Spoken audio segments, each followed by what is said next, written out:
Yo, what is going on, everyone? My name is Nick, or the Notorious Fantasy, and in today's video, we're going to be talking about my week number 8 running back rankings for fantasy football in 2021. Inside today's video, we're going to be going in depth into my top 32 ranked running backs of the week, as well as explaining why I have them ranked at each and every single spot inside of the top 32. But before we can get into things, I would like to ask, if you are new to the channel and you do end up enjoying today's video, to please make sure to hit that subscribe button down below. Not only is it free, I put out content every single day to help you guys win your 2021 Fantasy Football Championship. And while you're down there, whether you are new to the channel or not, please make sure to leave a like on today's video. It would help me out a ton. And if you would like to follow me on Twitter, please do so at NotoriousFNTSY. The link to my Twitter is also down below in the video description. So without further ado, let's get into my week number 8 running back rankings. We begin at the number 1 spot with Derrick Henry, running back of the Tennessee Titans, going up against the Indianapolis Colts this week in Indianapolis. Derrick Henry was definitely a disappointment last week, but his disappointing game is honestly not even that bad. In that game, sure, he didn't run on into the end zone, but he did throw a touchdown in that game, and Derrick Henry still looked pretty solid. It doesn't seem like Derrick Henry's just going to fall off the edge of the fucking earth. The Tennessee Titans team is on just a roller coaster ride to the top. They keep on moving up and up and up the rankings for everyone. The Tennessee Titans look really good this week going up against the Indianapolis Colts defense. We just saw Elijah Mitchell look really good up against that defense, so I believe that Derrick Henry will be able to have a very solid performance this week. And at this point, even when Christian McCaffrey ends up returning, even when Saquon Barkley ends up returning, even when these premier guys are back, I still think we have to rank Derrick Henry as the number 1 overall running back. Sure, he doesn't catch as many passes as these guys, but the upside of Derrick Henry every single week is like 30 plus points, and the guy is just so safe. Even his down game, he's not going to fall below like 14, 15 fantasy points, so I expect him to put up a very solid performance, a quote-unquote bounce back game. Even though he didn't play all that bad last week, I think he has a huge showing here up against the Indianapolis Colts. At number 2, we have Jonathan Taylor, running back of the Indianapolis Colts, going up against the Tennessee Titans. The Tennessee Titans defense has looked pretty solid over the last couple of weeks, but I really do believe that this is a defense that you will be able to run on, especially with a team that commits so heavily to the run. The Indianapolis Colts have kind of taken Nyheim Hines, pushed him away. They put him on the wayside. They said, like in Toy Story, where Andy's walking with Woody, and he just fucking throws him. He says, I don't want you anymore. That's basically what Frank Reich and the Indianapolis Colts have done to Nyheim Hines, which is beautiful. It is amazing for Jonathan Taylor, because Jonathan Taylor is now seeing a lot more receptions. We're seeing Jonathan Taylor on the field a lot more as well. Going up against the Tennessee Titans, this could be a smash matchup for both running backs, as I like them both as my running backs number 1 and 2 on the week. At number 3, we have Dalvin Cook, running back of the Minnesota Vikings, going up against the Dallas Cowboys. Now, this is a matchup that is very, very interesting, because I think how this game goes, I know how this game goes, 100% hinges on Dak Prescott playing in this game. There's a lot of talk about Dak Prescott potentially not going. Dak himself came out and said, hey, if this was a playoff game, I would be out there. I would be playing. Does this mean that he is going to play because they're treating this as if it's a playoff game in week number 8? Or are they going to sit him down and play Cooper Rush? Because that also affects, obviously, Dalvin Cook's ranking because he's on the other team. It also affects the rankings of all the wide receivers on the Cowboys, the tight end Dalton Schultz, and it also impacts Ezekiel Elliott, who is my running back number 9. So if Dak Prescott ends up playing, which right now it seemed very much like that's what was going to be happening over the last couple of days, but today it's kind of up in the air. It's a bit of a toss-up. So my assumption is that Dak does end up playing in that night football game, but you have to understand that if Dak does not end up playing, it is going to affect the game, because the Dallas Cowboys are going to be able to score points. They are an offense that is just a touchdown fucking machine. They can move up the field in 5 seconds with Dak Prescott, Amari Cooper, CeeDee Lamb, Ezekiel Elliott, Michael Gallup now coming back, Dalton Schultz, Tony Pollard. This is a team that can move the ball effectively. If the Dallas Cowboys quarterback Dak Prescott is not in the game, then I think this will be a more low-scoring affair. Will that help out Dalvin Cook? I'm not too sure, because obviously, if the Minnesota Vikings are just beating down on the Dallas Cowboys, then Dalvin Cook will be very good, because they're just going to run the ball a lot. Dalvin Cook will be just fine in either scenario, but my confidence, I certainly feel as though If Dak Prescott is not playing, I'm even more confident in Dalvin Cook because I think they will be winning that game, even with the Dallas Cowboys defense being pretty solid. And I think that Dalvin Cook will be running the ball out late. Again, Dalvin Cook is still a guy that you can rely on as a top 5 running back, whether or not Dak Prescott plays. But my confidence is a lot higher in Dalvin Cook if Dak is not in the game. At number 4, Austin Eckler, running back of the LA Chargers, going up against the New England Patriots. Austin Eckler did appear on the injury report. It appears, though, based upon what we've seen this season, that Austin Eckler isn't going to let a minor injury set him back and make him obviously end up missing the game. So my assumption right now is that Austin Eckler ends up playing up against the Patriots. Austin Eckler has that upside to be a top 5, maybe even the number 1 running back week in and week out. He is just so heavily involved in this LA Chargers offense. To beat the New England Patriots, you can do it either way. They can run the ball, they can throw the ball. This Patriots team is honestly very confusing because their record would say that this is a dumpster fire of a team, right? That losing Tom Brady has really set them back. But then you also kind of look at it and you're like, wow, they played really close to the Cowboys. They could have beaten the Cowboys. They could have beaten the Bucks. So maybe they're actually a pretty good team. They just laid a certified smackdown on the Jumbo Jets, but most teams could lay a smackdown on the Jets. I do think Austin Eckler here is in a pretty solid matchup. Like I said, he's just so involved in this offense that it's very hard for me to rank him outside the top 5, especially with how many targets he can see game in and game out. So I love him this week up against the Patriots. At number 5, we have Alvin Kamara, running back of the New Orleans Saints, going up against the Tampa Bay Buccaneers. Now, the Tampa Bay Buccaneers run defense all season has been stout. They shut down Zeke earlier on in the season. They shut down other running backs. But last week, Khalil Herbert ran a fucking train on them, and it was the most surprising thing ever because no one assumed that Khalil Herbert was going to be this like must-start running back. People were fading him. People were nervous for reasons that make sense, right? The Bucs run defense is good. Their pass defense sucks cock, but at the end of the day, hey, let's go ahead and maybe not play Khalil Herbert, right? It would make sense, but at the end of the day, Khalil Herbert was a smash in that game, so my confidence in Alvin Kamara is relatively high. But Nick, Mark Ingram's back. To me, sure, that is going to be annoying at points where Mark Ingram vultures a touchdown from Alvin Kamara, where Mark Ingram gets some touches that you would have wished went to Alvin Kamara. Sure, but that happens on a lot of teams. We've seen Alvin Kamara succeed with Mark Ingram in the past.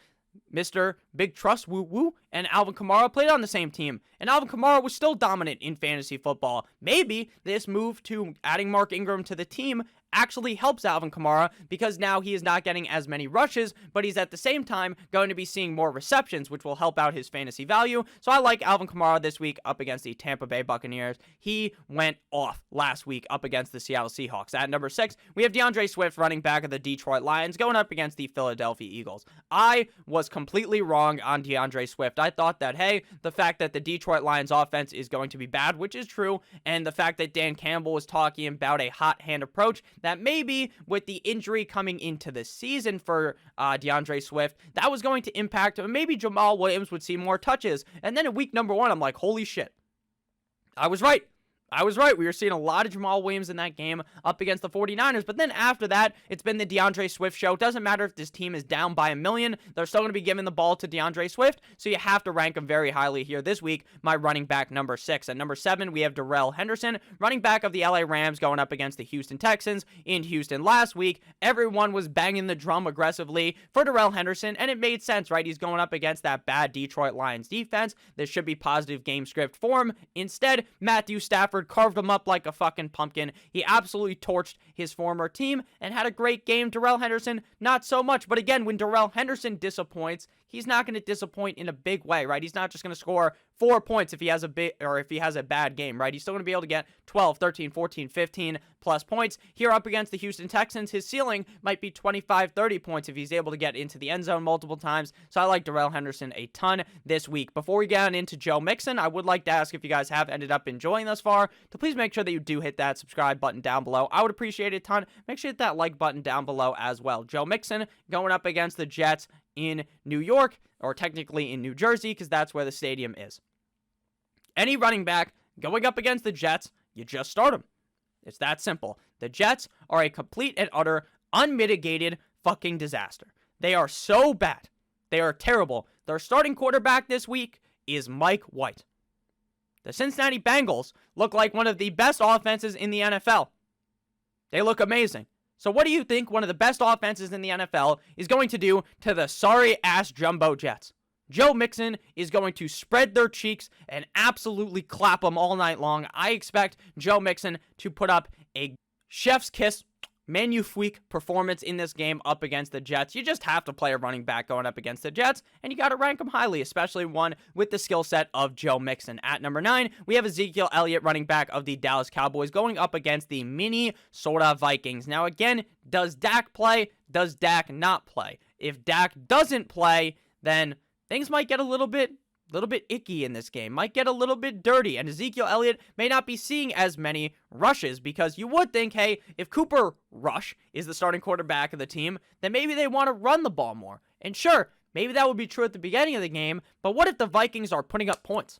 What if the Vikings start laying a smackdown on the Dallas Cowboys, and then they can't run the ball? So Ezekiel Elliott is getting phased more and more out of the game, and then he has a bad showing. I'm very nervous about Ezekiel Elliott in this matchup if Dak doesn't play. If Dak does play, you can take everything that I just said and throw it out into the dumpster, because that is useless. If Dak plays, Ezekiel Elliott's a top 10 running back. He could be the number 1 running back. That's how good Ezekiel Elliott is. There's obviously the looming possibility that in any given game, Tony Pollard just gets inserted into the game and pile drives his way on into the end zone, and then you get fucked by Tony Pollard. But at the end of the day, Zeke should still have a good game. I'm just a little bit worried about Dak Prescott's health. At number 10, we got James Robinson, running back of the Jacksonville Jaguars, going up against the Seattle Seahawks. I am absolutely ecstatic that Urban Meyer has continued to he completed the puzzle early on in the season on how to use James Robinson, and he keeps using the same game plan. He's like, hey, let's give James Robinson the ball, and it works swimmingly. It's amazing for the Jacksonville Jaguars. The Seattle Seahawks defense, they're no longer the Legion of Boom. They're the Legion of,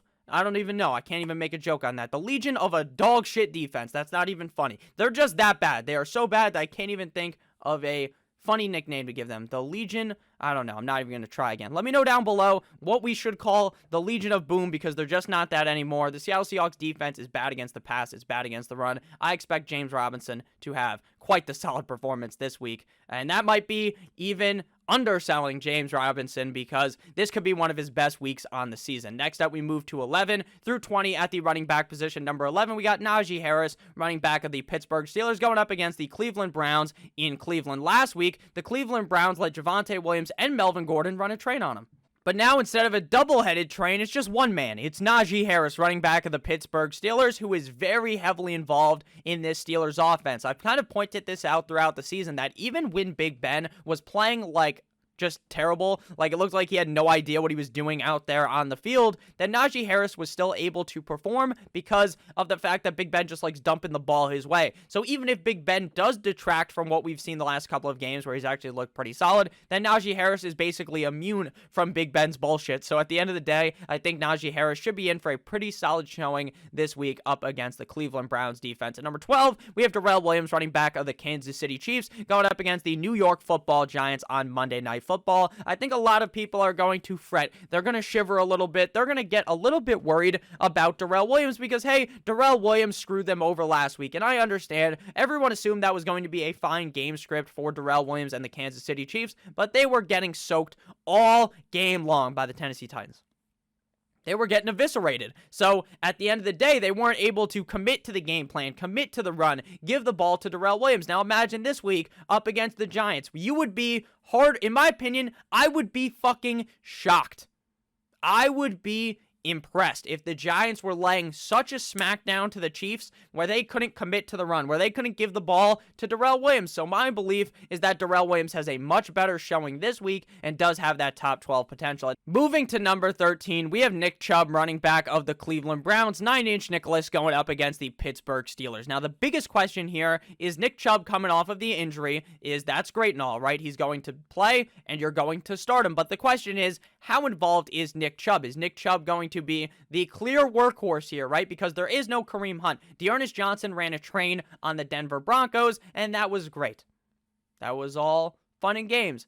But this week, with Nick Chubb back, does D'Ernest Johnson have enough of a role to kind of derail Nick Chubb's potential? Is this going to be like Kareem Hunt and Nick Chubb, but say instead of Kareem Hunt, it's D'Ernest Johnson and Nick Chubb? Is that what it's going to be? Is it going to be heavily favoring Nick Chubb? Is he going to be getting way more touches than he normally did with Kareem Hunt? What is going to be happening? And that is kind of an experiment that we have yet to see, that I'm not 100% sure about when it comes to Nick Chubb's usage in this game. I would expect that he does see a little bit more touches than he would with Kareem Hunt, but at the same time, he's also coming off of an injury.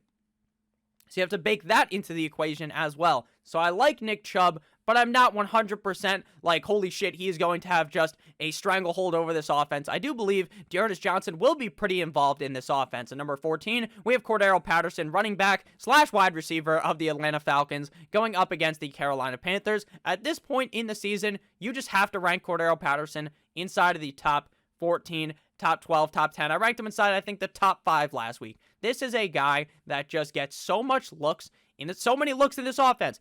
Mike Davis has been basically phased out. He has been thrown out. They said he was the running back 1 going into the season. I believe that was like, holy shit, this is great. He's the running back 1. He's going in the 4th, 5th round in a lot of drafts. You gotta pick him. It makes sense. Who's gonna take his touches? Cordero Patterson? That sounds fucking idiotic. If someone tells you that, hey, Cordero Patterson is going to take his touches, that sounded stupid, but it was exactly what happened. Cordero Patterson is now the number 1 running back in snaps on the team. He's out snapping Mike Davis. He is clearly the guy. The team loves to give the ball his way. He can run the ball. He could catch the ball. He could line up as a wide receiver. The guy's fucking nasty. It took him 10 years of his NFL career, basically, to become the guy. It's hilarious. It's amazing. Cordero Patterson, while he doesn't have this huge name value every single week, I think a lot of people kind of devalue him because, oh, that's Cordero Patterson. How can you rank Cordero Patterson over Chuba Hubbard? How can you rank him over Leonard Fournette, over some of these other guys? Well, maybe you can, right? Maybe that name value isn't there, but say I had him ranked above Nick Chubb, you'd probably call me fucking crazy, but at the end of the day, wouldn't surprise me if he outscored Nick Chubb. Would it surprise you? Wouldn't surprise me at all. Cordero Patterson is a key piece in this offense. When Calvin Ridley's having a down game, doesn't matter. No, down game. I think my fucking voice just cracked. But when Calvin Ridley's having a down game, it doesn't matter. When Calvin Ridley's having a good game, it does not matter. When Kyle Pitts is out there eating his Thanksgiving dinner like his name was Ezekiel Elliott, it does not matter because Cordero Patterson is still so involved. I'm playing Cordero Patterson. I love Cordero Patterson. Fire him up with confidence this week. At number 15, we got Chuba Hubbard, running back of the Carolina Panthers, going up against the Atlanta Falcons in Atlanta in this game. The Atlanta Falcons' run defense looked all right up against the Miami Dolphins last week. Chuba Hubbard is the number 1 running back there. They don't really involve Royce Freeman at all, so you got to play him in this game up against the Falcons. You just have to hope that Mono Man Sam figures it out, because the first 3 games of the season, Sam Darnold, everyone's like, wow, it's so clear. Adam Gase ruins all of these players. Sam Darnold was just held back by the Jets, and that's what I thought as well. But it turns out maybe Sam Darnold is still Sam Darnold. You know, last year, Juju Smith-Schuster said before the game in the playoffs when it was the Steelers versus the Browns, he said the Browns is the Browns. Maybe, in reality, while that was very wrong for Juju to say because they got absolutely shellacked by the Cleveland Browns, maybe Sam Darnold is Sam Darnold. You know, he's just not that good. Now, he's an NFL quarterback, but he's probably a backup NFL quarterback. So I like Chuba Hubbard. I just hope Sam Darnold figures it out. Because obviously, when the quarterback is playing better, the team plays better. At number 16, we got Leonard Fournette, Uncle Lenny, running back of the Tampa Bay Buccaneers, going up against the New Orleans Saints in the NL. Leonard Fournette, obviously, you're going to be firing him up yet again. Ronald Jones, Giovanni Bernard. It doesn't matter. Leonard Fournette is the guy, and it's shocking. It really is that Bruce Arians is fully committing to Leonard Fournette, but it's great.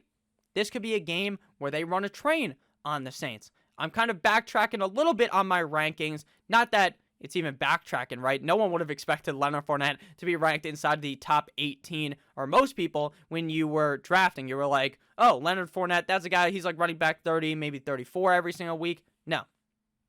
He's a top 24 back every single game. He has top 10 potential because he is just the clear number 1 back for the Bucs. This game could get out of hand for the Bucs. They could lay a smackdown on the Saints, or maybe they keep it close. Maybe they're passing the ball a little bit more, and that would obviously not be the best for Leonard Fournette. He's still a great running back. He's still a guy you want to be playing, though, up against the New Orleans Saints. At number 17, we have Elijah Mitchell. Eli Mitchell, running back of the 49ers, going up against the Chicago Bears in Chicago. Elijah Mitchell, this has potential for a genuine murder game. I'm talking about Elijah Mitchell drop kicking the Chicago Bears into just irrelevancy. The Chicago Bears offense is fucking atrocious. Justin Fields can't figure it out. He can't get it up. He needs his Viagra. The whole offense can't do anything except for the running game. The running game somehow still works. They're down by 1 million. Might as well just hand it to Khalil Herbert a bunch of times. Maybe that's how you move the ball.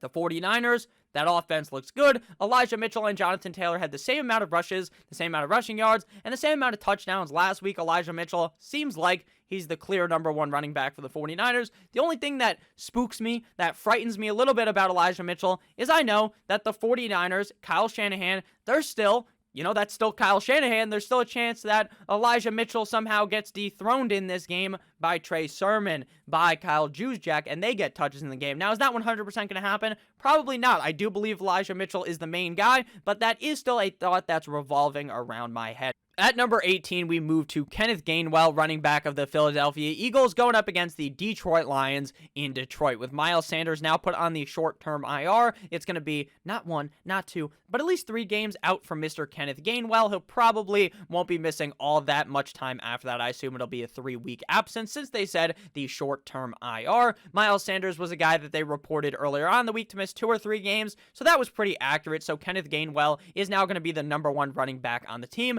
The Philadelphia Eagles do utilize a running back by committee system, so it's not like when Dalvin Cook goes down and then you just throw Alexander Mattison in there and they put up the exact same numbers, but I do think that Kenneth Gainwell is going to look pretty solid in this game. It seemed like before Miles Sanders ended up getting hurt that Nick Sirianni finally pulled the highlighter out of his ass, put it back behind his ear, and realized, hey, maybe we need to actually run the ball more effectively, and that did seem to somewhat work in the game. I believe if they fully commit to Kenneth Gainwell in this game, that he will be able to have a very solid showing. Again, Boston Scott will be utilized, but I do think that Kenneth Gainwell out-touches him. At number 19, we have Damian Harris, running back of the New England Deflatriots, going up against the LA Chargers in LA. Last week, it was like the Oprah Winfrey of touchdowns for the Patriots. You get a touchdown, you get a touchdown, you all get a fucking touchdown unless your name is Jacoby Myers. Damian Harris pounded out that Jets defense. If they weren't smacking them, shellacking them by 1 million points, I think Damian Harris would have been in the game more.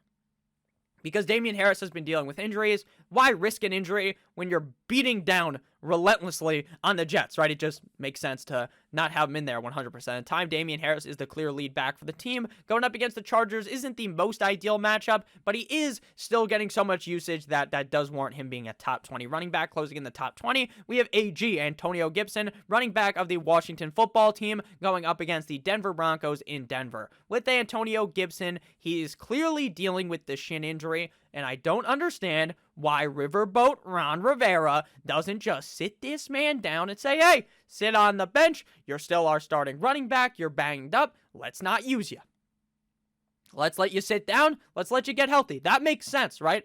That's a sensible thing to do, but that's not what they do.